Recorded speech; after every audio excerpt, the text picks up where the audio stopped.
नमस्कार, मैं हूं सौरभ कुमार। आप इस वक्त मौजूद हैं न्यूज 24 बिहार झारखंड के डिजिटल प्लेटफॉर्म पर। आज हम बात करेंगे नीतीश कुमार की पार्टी जदयू की। 14 तारीख के बाद, यानी जब खरमास खत्म हो जाएगा, मकर संक्रांति है 14 तारीख को बिहार में, तो मकर संक्रांति के बाद जदयू में कई तरह की बदलाव आपको दिखाई देगा। वो बदलाव क्या क्या हो सकता है, वो आज मैं आपको बताने जा रहा हूं। निश्चित तौर पर जदयू इस बार यानी 2025 के विधानसभा में एक लंबी छलांग लगाई है। 2020 में हमने देखा था जदयू को मात्र 43 सीटें आई थी और जदयू जो है वो तीसरे नंबर की पार्टी बन गई थी। लेकिन इस बार 2025 में जदयू के 85 विधायक चुनाव जीत कर आए और जदयू नंबर 2 की पार्टी बन गई है। निश्चित तौर पर लंबी छलांग, या यूं कहें कि सीधा डबल यानी दुगना का फायदा इस बार 2025 के चुनाव में नीतीश कुमार को हुआ है। निश्चित तौर पर बिहार में एक बड़ा चेहरा, या यूं कहें कि सबसे बड़ा चेहरा आज भी नीतीश कुमार को माना जाता है और देखा भी जाता है। और यही वजह है कि बीजेपी को आज भी नीतीश कुमार का सहारा बिहार में लेना पड़ता है। अगर वो ना भी लेना चाहे तो बीजेपी की मजबूरी है नीतीश कुमार के चेहरे को आगे करना। खैर, आज हम बात करेंगे जदयू की। तो निश्चित तौर पर अब नीतीश कुमार ने यह मन बनाया है कि संगठन को मजबूत किया जाए। प्रदेश अध्यक्ष उमेश कुशवाहा को बड़ी जिम्मेदारी इस बार दी जा सकती है, क्योंकि उनके देखरेख में इस बार चुनाव हुआ, विधानसभा का चुनाव, और पार्टी ने निश्चित तौर पर काफ़ी अच्छा परफॉर्मेंस किया है। तो ये माना जा रहा है कि मकर संक्रांति के बाद उमेश कुशवाहा की जिम्मेदारी बदल सकती है। प्रदेश अध्यक्ष के पद से वो हटाए जा सकते हैं और उन्हें एक बड़ी जिम्मेदारी मिल सकता है। हो सकता है राज्य सरकार में वो मंत्री बने केंद्र में, क्योंकि मंत्रिमंडल का भी विस्तार 14 के बाद होगा, यानी खरमास के बाद होगा। तो ये माना जा रहा है कि उनको मंत्री बनने का मौका मिल सकता है, क्योंकि उन्होंने काफ़ी अच्छा परफॉर्मेंस किया है और पार्टी ने अच्छा परफॉर्मेंस किया है। इस बार विधानसभा चुनाव जीत कर भी आए हैं उमेश कुशवाहा। तो ये माना जा रहा है कि उन्हें आने वाले दिनों में एक बड़ी जिम्मेदारी मिल सकती है। लेकिन सवाल यह है कि अगर उमेश कुशवाहा प्रदेश अध्यक्ष पद से हटाए जाएंगे तो उनकी जगह कौन लेगा। निश्चित तौर पर कई नामों की चर्चा हो रही है, लेकिन सबसे आगे जो नाम चल रहा है उसमें नाम है चंदेश्वर चंद्रवंशी का।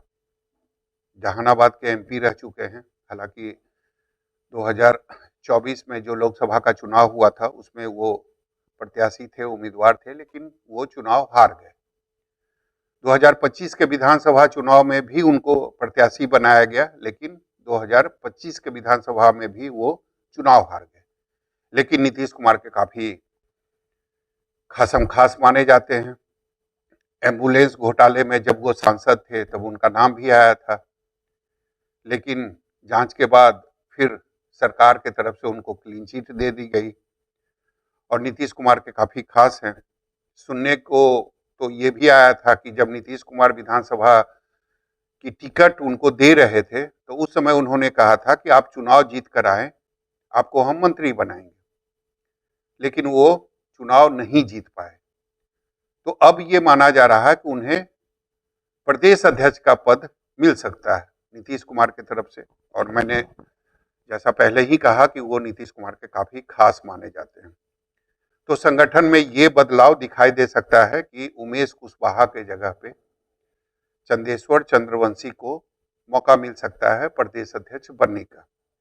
इसके अलावा बूथ लेवल पर बदलाव जदयू के अंदर दिखाई दे सकता है। अभी फिलहाल जदयू के अंदर सदस्यता अभियान चल रहा है, जो कि 14 तारीख तक चलेगा, और उसके बाद जो रिपोर्ट है वो नीतीश कुमार को दिया जाएगा, क्योंकि राष्ट्रीय अध्यक्ष हैं नीतीश कुमार, और उसके बाद उनके निर्देश के अनुसार पार्टी के संगठन में बदलाव होगा। मनीष वर्मा अभी संगठन का पूरा काम देख रहे हैं और काफी अच्छा काम भी कर रहे हैं, और मनीष वर्मा भी नीतीश कुमार के काफी खास माने जाते हैं, तो वो अभी संगठन का पूरा काम देख रहे हैं।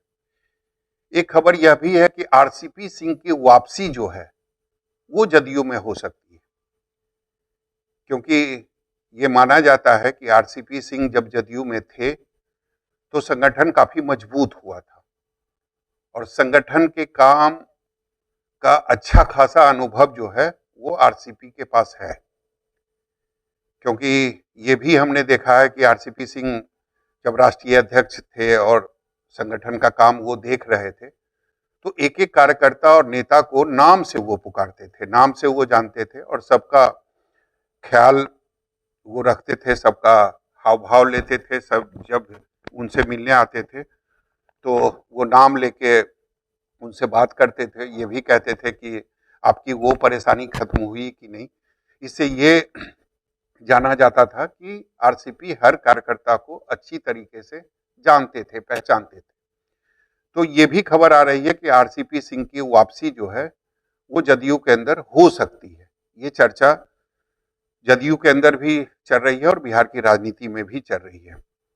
नीतीश कुमार निश्चित तौर पर इस बार उन्होंने काफी अच्छा परफॉर्मेंस किया है, लेकिन बावजूद इसके अब भी बीजेपी चाहती है कि उसका कोई नेता मुख्यमंत्री की कुर्सी पर बैठे। ऐसे में नीतीश कुमार के स्वास्थ्य को लेकर कई सारे जो सवाल हैं वो खड़े हो रहे हैं, लेकिन नीतीश कुमार की जो काम करने का ढंग है वो सभी जो एक तरीके से कहें जो अफवाह है या जो कयास है उसको नीतीश कुमार झुठलाना चाहते हैं। नीतीश कुमार काफी एक्टिव हैं, सुबह से ही वो अपने कामों में लग जाते हैं। जो मुख्यमंत्री आवास के जो सूत्र हैं वो बताते हैं कि 8 बजे वो अपने मुख्यमंत्री कार्यालय में पहुंच जाते हैं और फाइलों का निपटारा वो शुरू कर देते हैं। इसके बावजूद नीतीश कुमार अब चाहते हैं कि उनकी पार्टी का जो संगठन है वो मजबूत किया जाए, क्योंकि पार्टी ने निश्चित तौर पर काफी अच्छा परफॉर्मेंस किया है। लेकिन अभी भी अगर बीजेपी के कंपेयर में देखें तो नीतीश कुमार की जो पार्टी है वो कहीं ना कहीं कमजोर दिखाई देती है संगठन के तौर पर।